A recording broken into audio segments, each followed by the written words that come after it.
What's going on, everybody? What's going on? It's your boy Deonte Burden, aka Mr. Short Dollar himself. What's going on? Morning, everybody. Got a quick live feed. What I want to do with you guys today. Right now, we're streaming live on Facebook, YouTube, Instagram, LinkedIn, TikTok, and Twitter. What's up? I am Virgo. That's what I'm talking about. What's going on, Breen? How you doing? Listen, guys. I want to have a quick live feed with you guys because I get asked a lot because this time of year we're near the end of the year. And a lot of people are asking, looking at astronomical prices to rent, kind of figuring like, hey, well, if I'm going to pay this much money for rent, I might as well go out and buy me a house. That's my opinion on it, right? I've been in the financial industry over 25 years, asking me, hey, Pooch, what do you think about, should a person rent or buy? And I always go back to how I normally ask questions. It always just depends. And what I want to do today is have a discussion with you guys. When you're asking that question, should I rent or buy a home?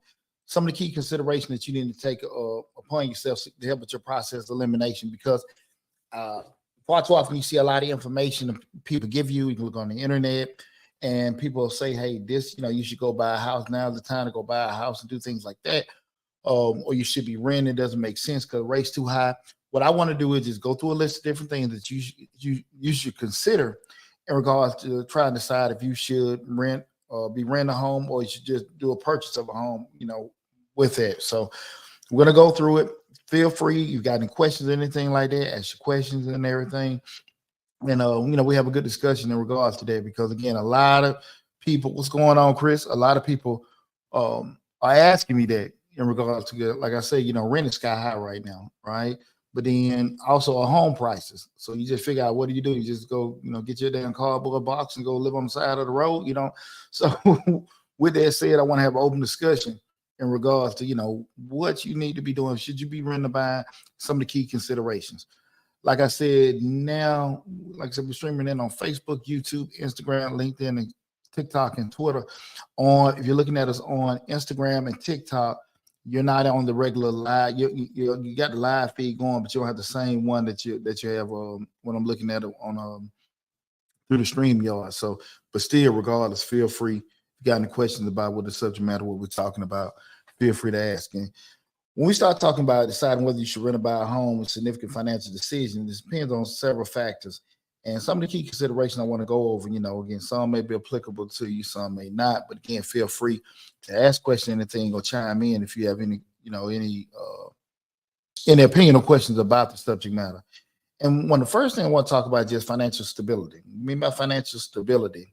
And if I miss over something or go too fast, please just let me know. And for financial stability, we're looking at your current financial situation, right? Because everybody's different. And that's why a lot of times when you get holistic advice, y'all excuse me, I just got in from the gym, but I had to do the live feed. I got a late start on my day. But when you see a lot of times people give you advice, do this and do that now, they're speaking from their vantage point. They don't necessarily know what you got going on as far as the money you're making, what you have as far as commitments, being bills, children, health, home, car notes, all that kind of stuff. So your financial situation, you got to assess your current income, debt, savings, determine if you have enough savings for a down payment, closing costs, emergency fund, You got to know again what your credit score is. A high credit score can secure you a better rate.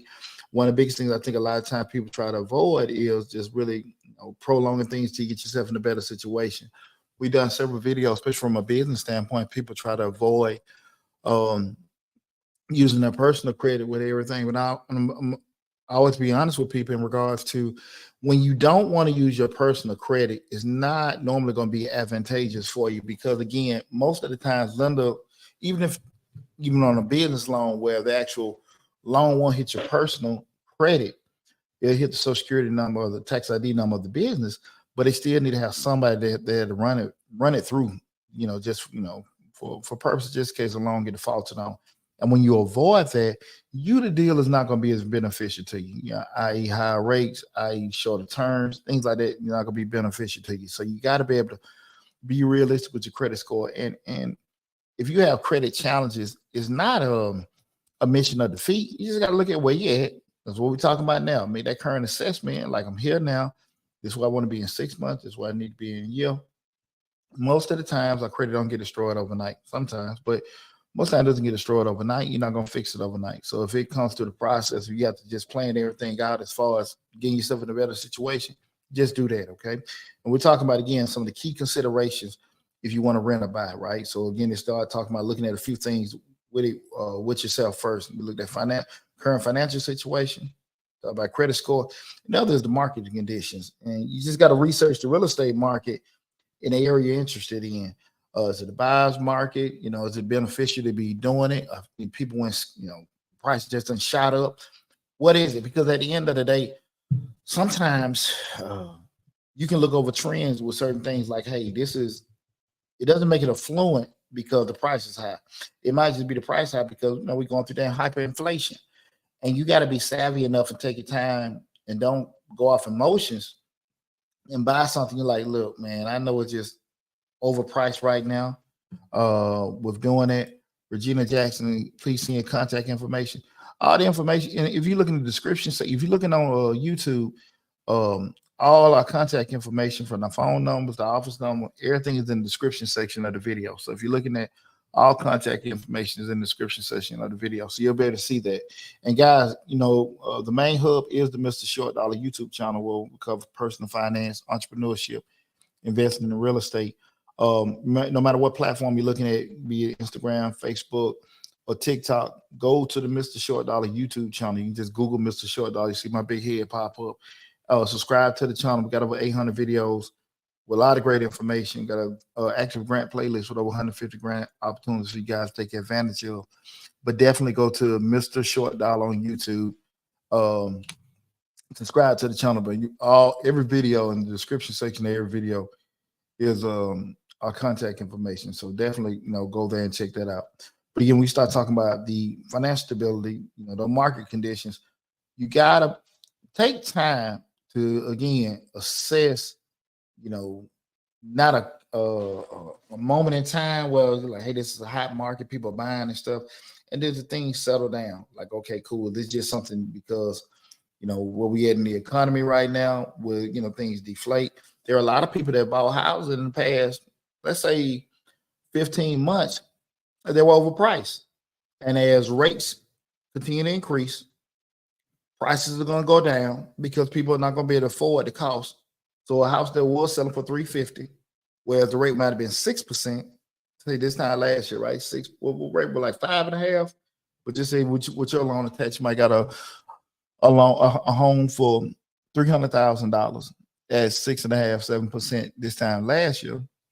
You made that same house maybe at 175, 200,000 because the prices the rates have increased, i.e., which in turn drops the price, the selling price for the home. And that's the whole point of the Fed raising rates. That's their job. They to regulate the economy and everything. So that's their job, to actually raise the rates when they see the inflation or the price increases coming in.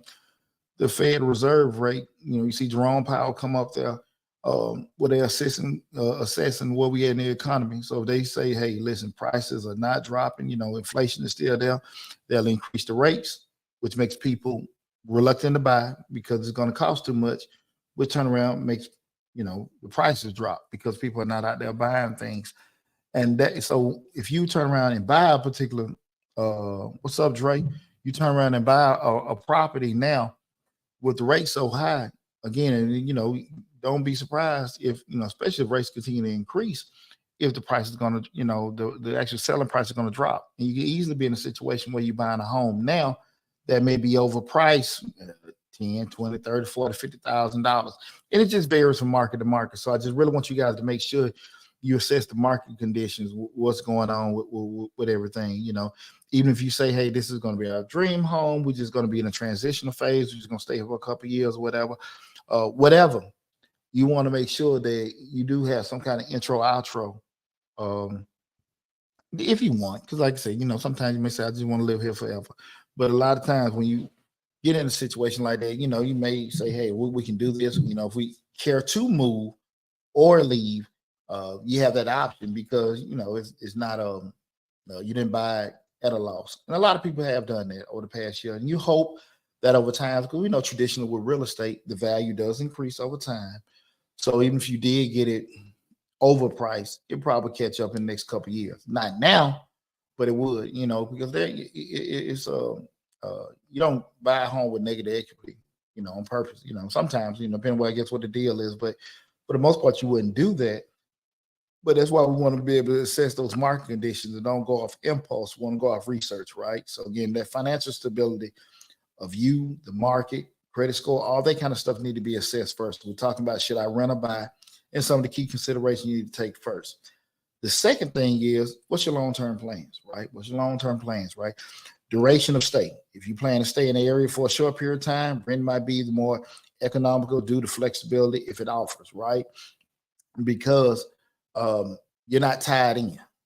You're not tied in. When you start talking about making a 30, 20, 30, 40-year commitment to something that you really don't know if you're going to be there for a while, I don't necessarily know, right? Now, if there's a situation where you may say, well, listen, I'm buying this house way below market, I'm getting all this equity and stuff like that, that's a consideration. But for the most part, if you don't know, if you're going to be like maybe a little longer time, you might want to actually rent because, again, you got one perspective that, listen, I'm paying this certain body's mortgage or whatever with doing it, but you're also not locked in.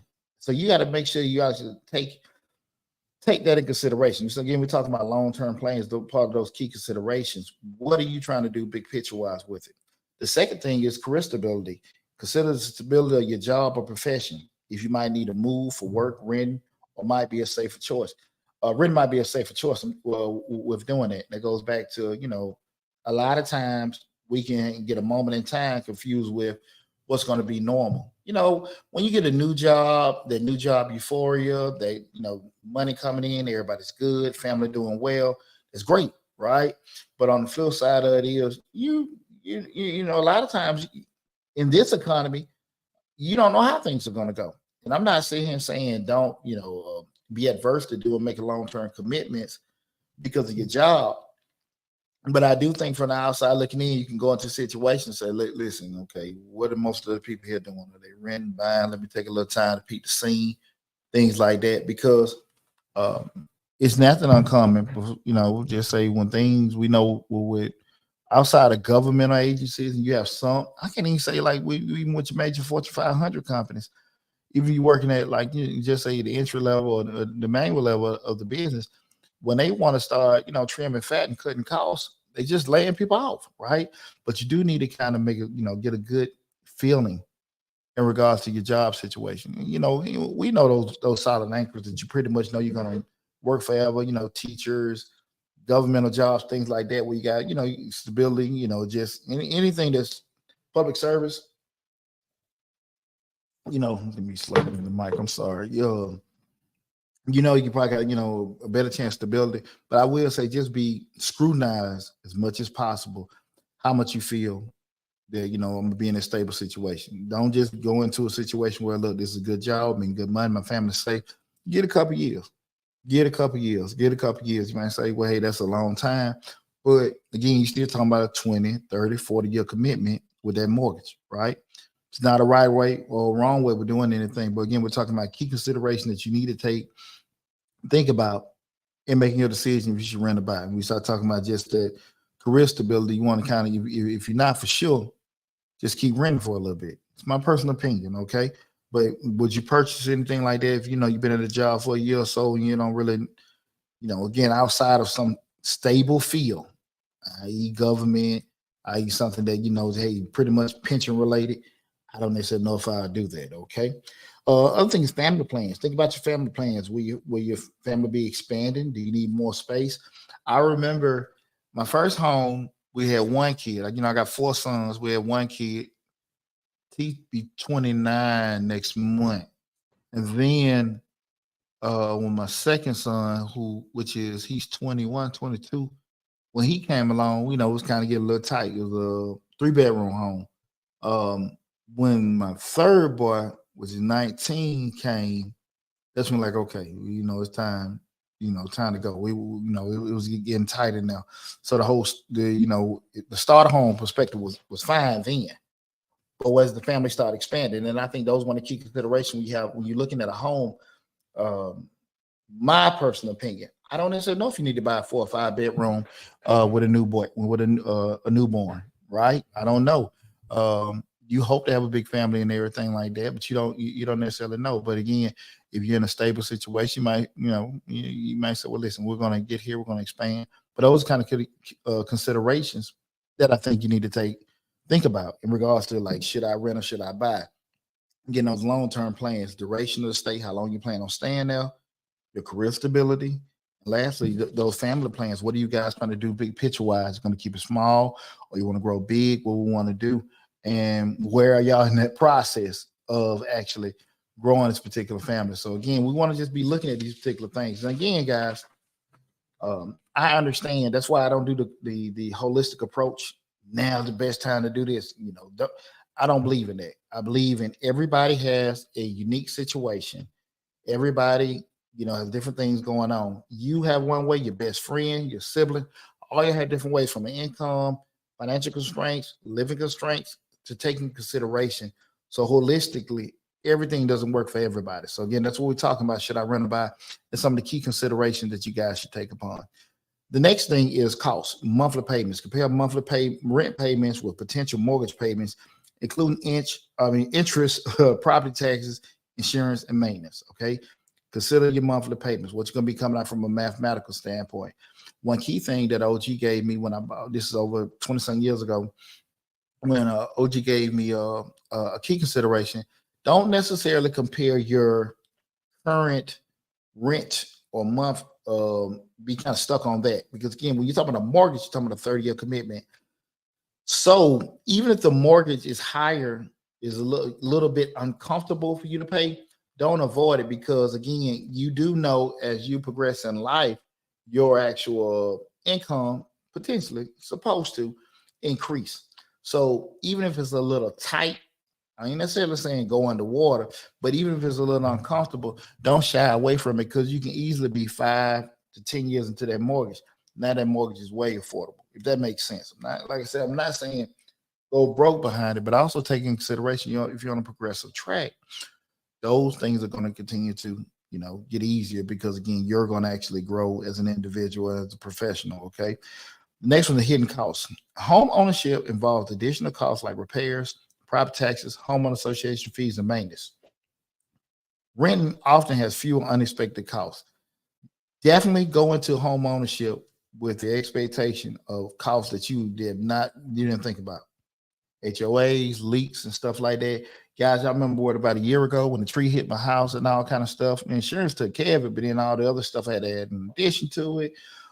Anytime things go, I got a home warranty on my crib. We talked about that in another previous video. Stuff go out all the times. Lawn maintenance, things like that. HOAs, different stuff, guys. You got to just take consideration with that with the home stuff. It's not a bad thing, but you got to make sure you got your mind conditioned to it. My oldest son bought his first home last year. And he was on this wow. I wasn't thinking about this, wasn't thinking about that, which ain't uncommon. He's a young kid, real proud of him and everything. But there's a lot of stuff he hadn't even thought about what he got to take care of now just by being a homeowner. So just get the mindset with that. Flip side of it is with renting, you typically don't have to pay anything, but when stuff go out, you're at the discretion of them fixing your stuff, right? So, you even though with a home ownership, I mean, with being in an apartment or renting a rental property, yeah, the landlord or apartment place, they're supposed to take care of that, but that you call maintenance, hey, we're gonna get to it, and you drive to the top of your apartments, they in a little golf cart eating Cheetos. You know what I'm saying? Hey, bro, I thought, hey, well, I got your ticket for you. We'll be there next week. So you that's a reality of that. Just what you're not gonna you're not gonna assume the cost of repairs and maintenance when you're renting, but you're at the discretion. You have something that's probably high priority, maybe leak, refrigerator, stuff like that. I know in Georgia landlord laws, you have certain things have priority over others. But if it's some flickering or whatever, like an inconvenience thing, it's really at their discretion, right? So that's just got these things kind of keep in mind. We're looking at should I rent or buy and the key considerations. So that's why I said everything's gonna vary from person to person, situation to situation. So it's not, again, it's not holistic with everything. That's why I want to have these discussions in regards to look at different factors that you should consider when you're thinking about should I rent or buy, right? The next thing is just lifestyle of freedom, all right? No, I'm sorry, we ain't even got out of cost. Market appreciation. Consider the potential appreciation of the property. Real estate can be an investment, and property value might increase over time. And we talked about that before. Even if you get something that maybe, just to think about it, even if you get something that you have made a purchase, say in the past 15 months, that it was overpriced. You bought it for 300,000, and now those exact comparable housing area are selling for $275,000. So you're like, damn, I'm a year in, I'm $25,000 in the hole. We do know by history that real estate values appreciate over time. So again, you're probably gonna get caught back up, maybe a short amount of time, maybe a long amount of time. I don't know. But we do know history has taught us that real estate appreciates. You're not going to have the actual effect when you're dealing with renting. And there could be different factors that can cause how much something appreciates or not. The impact of it is that being, i.e., just say different infrastructure things, new highways, roads, shopping centers, development things around the area and stuff that can change one neighborhood to a hot spot or devalue, decrease the value of your property. They can put like maybe a power plant 5 miles away from your property. Everything just started to drop from there. So just those kind of things you need to kind of be proactive. That's why I really want everyone to understand. We want to always be as proactive as possible when we're thinking about getting in these commitments, i.e. renting, i.e. buying a home.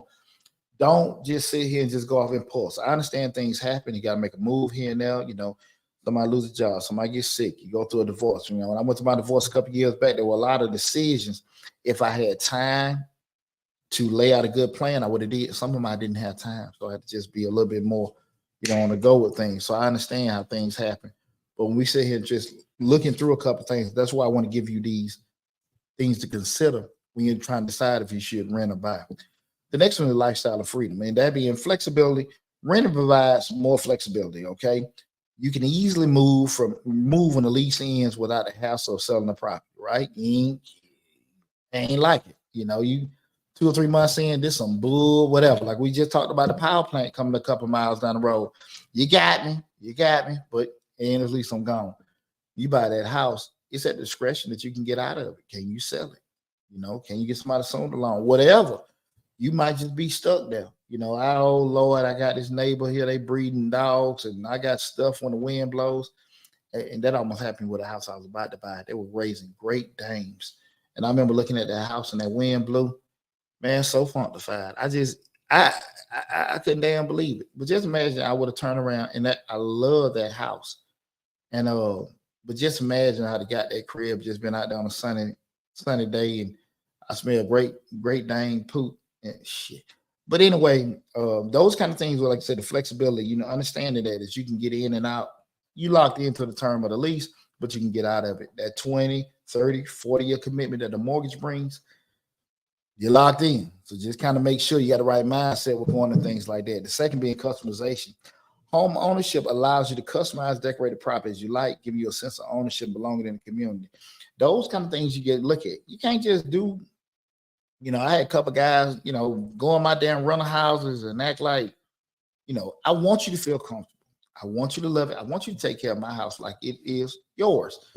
But I want you doing all kind of shit that ain't that only that I got to turn around and some stuff no. You turn around and you want to add a pool to my house, want to put all kind of other kind of additions and stuff. And your mind is upgrading the house, but that's just what you like. You cannot do that with something you rent. With your home, you can do what you want.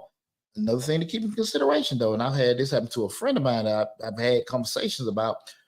When you do buy a home, especially in a home in the covenant community, being a homeowner association, remember any customization that you do have in that house, and that's one of the key things we start looking about buying a home.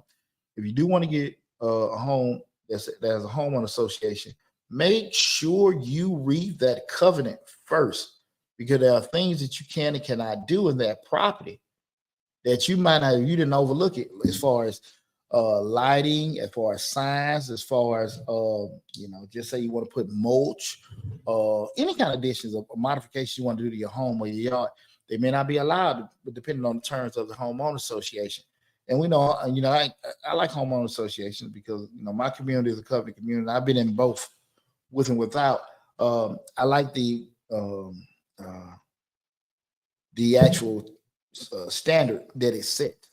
So at the end of the day, I don't have to worry about, because my neighbor got a big ass motor sitting out there in their front yard, and I can't sell my house because they got motors and damn pit bulls in the backyard. I can't do that. I can't sell my house, and my value is going down because I got this stuff going on. But with a homeowner association, the standard is set, like it or don't like it. So again, these kind of things need to be thought of. Remember, we're talking about I got the wrong banner going, I'm running my mouth. Again, we're talking about, should I rent or buy a home? And some of the key considerations that a person should be thinking about in regards to that. Should you rent or buy a home? 1 second. There we go. The next one. Again, we're streaming live on Facebook, YouTube, Instagram, LinkedIn, TikTok, and Twitter. Let me put this in the live feed for you guys. Anybody got any questions or comments around anything like that? Because again, I get asked this question a lot in regards to, hey, I feel like I should be renting or whatever. What are some of the considerations that you should take up? And that's why I want to really have that conversation with you guys today. What's up, Bianco? What you got? What question you got, my brother? Let me see what you got in here. I just want to tell you, I'm proud of you, my brother. Thanks for all the info on the top of shit. Hey, man, bro, I appreciate that. And I hadn't talked to your person. Congratulations on your recent nuptials and everything. I'm super proud of you, man, and your big brother, man. Love you guys to death, man. Thanks a lot, brother. I really appreciate it. It means a lot, dog. It means a whole lot. We just trying to do the work, put out good information. And if you know anybody, as always, guys, y'all know anybody that could benefit, make sure you let them know I'm Mr. Short Dollar on YouTube and spread the word about the YouTube channel as well. The YouTube channel. Again, we're talking about, should I rent or buy? Some of the key considerations. We went through a few, and I'm going to summarize everything once I get through again. But definitely, whatever platform you're looking on, Facebook, Instagram, TikTok, or Twitter, remember the YouTube channel is the main hub. So if you have to leave or you come in the middle of this, go to Mr. Short Dollar on YouTube. You can Google Mr. Short Dollar. Google it. Subscribe to the channel. You can come back and look at this whole video in its whole entirety. Just in case you got to leave and you came in the middle of it, just always remember that. Go to Mr. Short Dollar on YouTube. Subscribe to the channel. Over 800 videos on the YouTube channel. We got on all platforms over 100,000 followers on all the platforms combined. But definitely go there. There's a lot of great information. Everything segregated from real estate, finance, grants, entrepreneur, personal finance, all that kind of stuff is on there. So definitely go there to the YouTube channel, take advantage of all the information there. And again, we're talking about key considerations to think about when trying to decide if you should rent or buy. The next one is maintenance and responsibilities. And that's maintenance. And we kind of done maybe cross over a couple of these, in previous things we talked about. But maintenance and responsibility. Homeowners are responsible for maintenance and repairs, which can be costly and time consuming. Telling you with that. Telling you, you got to make sure you're thinking about that prior to. Okay, maintenance, you got to have that in your mind. the leaks, the squeaking, all that kind of stuff, And remember one thing about it, not getting on that stuff early, that being, just a leak or a crack or whatever, can cause you a lot more money the later you decide to address it. Okay. We got savvy publicity, PR, urban real estate or rural real estate is best. It just depends on what you want. And it's kind of, and to that point, the question was asked, urban real estate or rural real estate, which is best? It goes back to what we're talking about, key considerations. You have number one, we have what we like, right? And then what we say what we like, brick front, 4-bedroom, big yard, no yard, all this kind of stuff. We have what we like and what we want. What we talking about now is the key consideration to take and kind of to help you with your decision making, because what we like, and then this is what these are the, get this camera together. Oh yeah, there we go. When we look at it, the two ends of the spectrum is what we like and what's available, right? What we like and what's available. And then from that point, we try to have a nice little marriage in between, or close to what we like, or where it makes sense. We're discussing today is these key considerations that really everybody got to look at, because you can be so stuck on I like it and it's available, but a lot of these other stuff, repair costs, lifestyle, all that kind of stuff is impacted in a negative way, and you really ain't enjoying what you got. So that's why I want to have that consideration, because far too often people get into certain situations, renting or buying, and they don't take in consideration because they're looking at what they want and what they got, but not looking at all the other stuff that can have a detrimental impact on it. So that's why we're having this discussion today. I appreciate that question. Let's talk about maintenance. Another thing we talk about, maintenance responsibilities, landlord responsibilities. Renters can rely on landlords for repairs and maintenance costs, reducing their responsibilities. But again, as we stated earlier, a lot of things that a landlord is responsible for. You have emergency things, of course, the leaks, refrigerator, supposed to be air conditioning, heater. But a lot of stuff is just kind of like at their discretion. Once they go through that process of elimination, is it priority? If it's not priority, we'll get to it. And we'll get to it when we get to it, right? So you got to kind of take it. That's just being real. If you have actually rented a place before, you know how that can happen, right? You just say your air goes out, middle of the summer, we're down here in Georgia, air go out, and you can call them, and they're gonna call somebody to come fix your air. And the issue comes up, everybody they call is booked. So they can't come to you for another 3 or 4 days. They may try to find things to help you, like bring you a fan or something like that to kind of alleviate some of your discomfort. It's possible. But for the most part, shit, it's still just based off of, let me move it close to the mic. I'm sorry. It's just be close, really, what was available to them. Now, taking consideration the other side of it, you got your own place, you can call. Hey, I can call Mr. Charlie. And Mr. Charlie can come over there and do the quick fix, charge the free on or whatever needs to be done. You got that flexibility at your house. Or you might be in the same situation. You just can't find any damn body. So those are kind of things we want to look at in regards to just that responsibility thing. But always kind of keep that in mind when you're looking at both. Of course, the landlord has the responsibility for those maintenance and repair costs. But again, you've been in them situations, you kind of understand what they go through that same little priority thing that you may go through with yourself if you own the home. Like, okay, is it what we call in the Army non-mission capable? Like, hey, it's going to stop the mission. If it stops the mission, we got to get it fixed in. If it's something we can deal with or whatever, we just keep on going. So those kind of things got to be taken into consideration when you're looking at should I rent or buy, with looking at, instead of just looking at everything from the actual surface of it. Okay. The next one is local regulations. Again, we're talking about should I rent or buy, is a key consideration. Local regulations, that being rent control. Some areas have rent control laws that limit how much a landlord can increase rent, provide stability for renters. And it's just, some depending on how your community is legislated, those caps are there. We can't charge over this for rent or whatever. I don't necessarily know if it'll be a big availability on things in certain areas, but those kind of things got to be taken into consideration. Zoning laws, zoning laws and restrictions, especially if you plan on making changes to your property.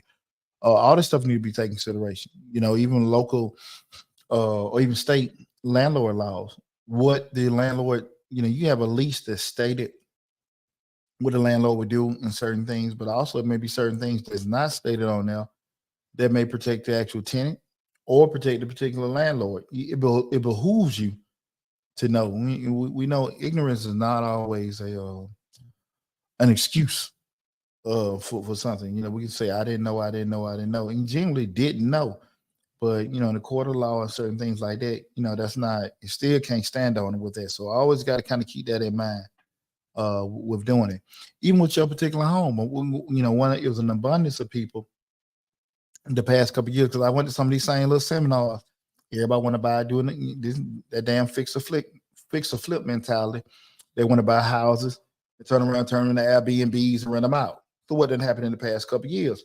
People in the communities ain't liking it. They got the damn house next door to them is nothing but a revolving party house. So they had zoning restrictions come out. You can only have so many Airbnbs in certain cities and municipalities. And you can't do that anymore. So you done got into this 20, 30, 40-year commitment, a mortgage on some fix or flip stuff or renting and whatever. And now what you had thoughts of doing, because you might have made a killing for a certain amount of time, now you can't even do that anymore.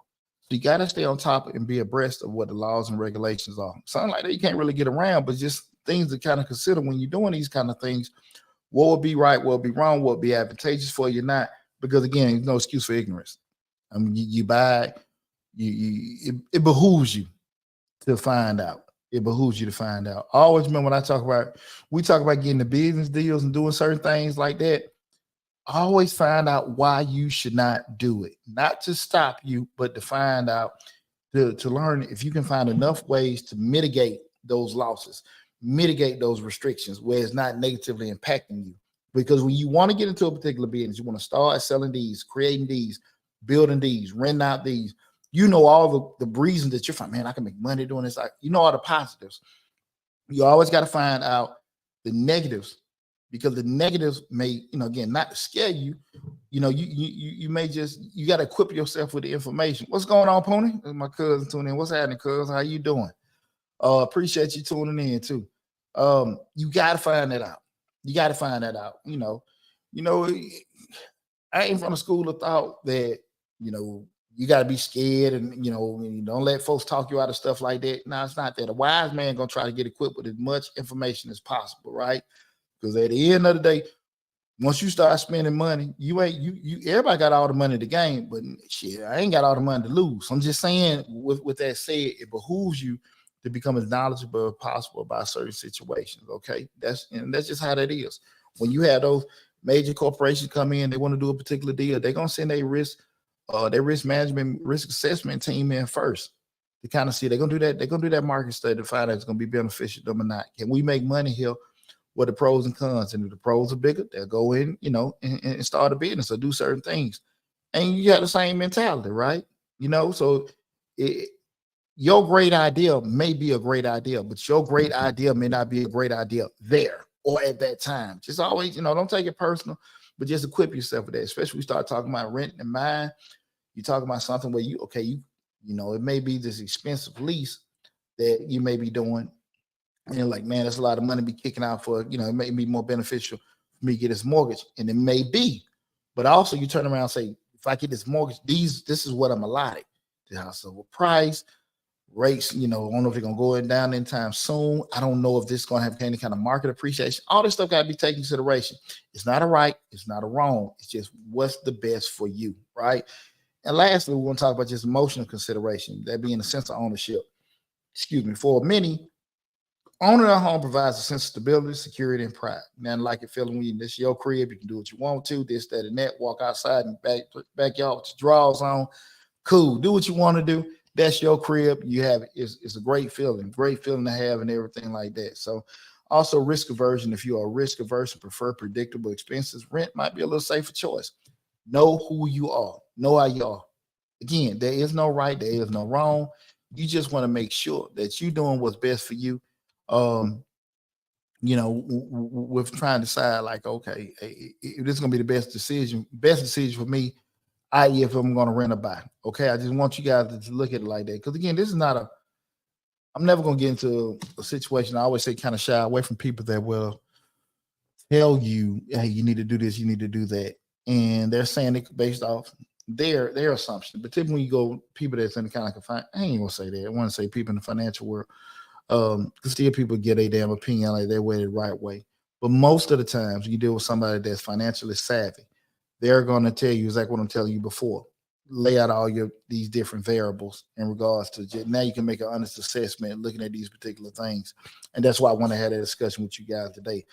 Just consider these factors carefully, and it might be also beneficial to consult with a financial advisor or real estate expert to help you make a decision aligned with your unique circumstances and goals. Okay, definitely want to get some kind of guidance or opinion. So, just to summarize everything, got my little funky notes here. We start talking about. Okay, let me see. My phone call coming in. Get that off of there. Again, what we're talking about is, should I rent or buy? In the key consideration, I'm going to summarize all the key considerations that a person should take. Number one, financial stability, where you are financially and everything. Long-term plans, what you're trying to do, big picture-wise with your life, or you try, just settle in, maybe transitioning, whatever. Tax implications, the actual benefit, knowing that you got to pay property taxes and certain things like that. How much would that cost you? Especially from a tax filing standpoint. Those itemized deductions, things like that, local regulations, those emotional considerations, how you feel about yourself when you're doing it or not. You're going to be stressed out to keep this mortgage or not. If you feel better, if I'm going to feel better, just, renting while I'm in a certain period of my life, costs, monthly costs, paying the rent, repairs, market appreciation, things like that. Lifestyle and freedom, what kind of flexibility you may have. You have more flexibility renting something than you do because, you're locked into that commitment of a mortgage. Maintenance responsibilities. Do you feel like fixing something? Do you feel like being responsible for something or not? Again, there is no right or wrong answer in regards to should you rent or buy. It's just more so based off the different factors and key considerations you got to take. What I do hope that, by us having a discussion today, that I was able to provide some insight to you that you may have been thinking about, may not have been thinking about in regards to home ownership. Now, again, the main hub is the Mr. Short Dollar YouTube channel. If you came in the middle of the discussion or the tail end, please go to Mr. Short Dollar on YouTube. Check out this video in its whole entirety. Leave your comments on there on the video. If you guys know me, I do respond to all comments and questions that are in the comments that on each video. So definitely feel free. I'm sorry, not the damn table. Feel free to leave any kind of questions or comments that you may have and everything. So I appreciate having this discussion with you guys today. We're almost at money in. We probably 2 more months. Not probably. We have 2 more months left in a year. Got a lot of great information coming down the pipe. Your boy getting ready for tax season. I'm an accountant by profession. I will be hiring for tax preparers starting next week. I think the applications go out tomorrow. We'll be posting. We're doing it. I've been in business over 22 years. And we probably 70% of the workforce is working virtually. And we have a certain system with that. So, definitely will be posting that out. You guys take advantage of that if y'all interested in becoming a tax preparer. Also, I just put in the link to Mr. Short Dollar Tax Business course. If you want to get into business, I have a whole course set up where I've shared everything in between my ears that I've learned over the past 20-some years being in tax preparation business in regards to acquiring customers, marketing, advertising, running a particular tax office from a virtual perspective or a brick and mortar perspective. All kind of things you need to do from a marketing standpoint for, all counting along, keeping the relationships going where, I'm at the point now, I'm doing grandkids taxes, right? I started off the early 2000s with people. Now I'm doing their grandbabies taxes and stuff like that. And those kind of things just, I would share with you guys my system in the course. I mean, we just keep it real. Hell, this what is it, noon? I'm like this every day. 4-5 months out of the year, I bust my tail, and rest of the year, we cooling. So that's not a flex move or anything like that. But it took me years to build that. But I didn't have me. And what you can have is the whole course where I'm sharing everything. Where I can let you guys know, like, look, of course you're gonna have a ton of sweat equity and a commitment to excellence to be able to grow something like that. But if it's something that you want to get into, just want to add, where you can say, hey, you can get you some kind of independence, financial freedom, or just say, look, I want to add a little extra income with that. All of that be beneficial to you from either acquiring a course or becoming a preparer with doing it. So all that stuff be available over the next week or so. We just wrapped up, probably for the most part, wrapped up the actual tax season for 2023 because the actual extension deadline was last Monday. So we got slammed with that in a good way and everything. So I do want to tell everybody that did come to us this year for tax preparation purposes. I really appreciate you guys from the bottom of my heart. Thanks for all the love and support. And thanks for all you guys tuning into, checking us out on social media and all the different platforms. But definitely you get a chance, go to the YouTube channel, which is, like I said, the main hub where everything is there. So definitely go to Mr. Short Dollar on YouTube and take advantage of all the great information. I mean, the information free. Like the courses and all this other tax stuff, yeah, we selling that. But that's 800 videos that, that are free information for you guys to take advantage of. And if you guys know, I charge $210 an hour for a consultant. So I don't talk. I don't work for free. That's stuff that I want to impact because I do know there's a need for a lot of people out here to, that want to become entrepreneurs, that want to become financially independent, things like that. Those videos free. I ain't selling that. You just go there and check it out. You just got to spend your time to sit down and look at the videos and learn the information that's on there. But it's there, right? So go to Mr. Short Dollar on YouTube. Take advantage of great information. Again, appreciate all the love and support. Make sure if you got any questions or anything run across your mind later, go to the YouTube channel, check out this video, and leave your question in the comment section. I say 48 hours, a day or so, I'll be able to respond back. But y'all take it easy. Love you all. Be safe, and I'll talk with you soon.